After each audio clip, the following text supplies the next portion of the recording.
So welcome back to the channel.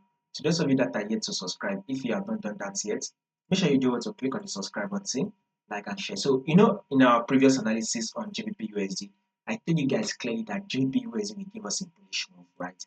If you have not watched it, you can go back to go and watch it and confirm. This bullish move, we were predicting it, and it gave us exactly what we predicted it to do. This is one of the reasons why, if you are yet to subscribe, click on that subscribe button now and click on the bell notification. Why were we expecting that bullish move? Is that first, our trend says we are in an uptrend move. This is very clear that GBPUSD is an uptrend move.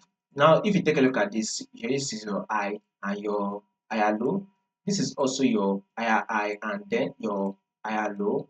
This is your higher high and here comes the higher low.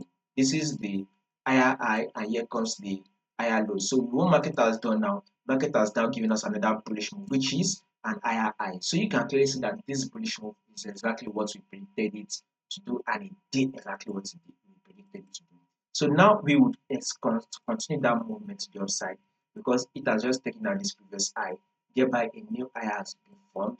So we expect GBPUSD to push up once again before it starts giving us an higher low. So a bullish move for the day is still what we'll be anticipating for on GBPUSD. If there are any changes to this movement, I'll make sure I let you guys know. So click on that subscribe button, follow the Telegram channel. I'll put the link in the comment section, and also click on the bell notification.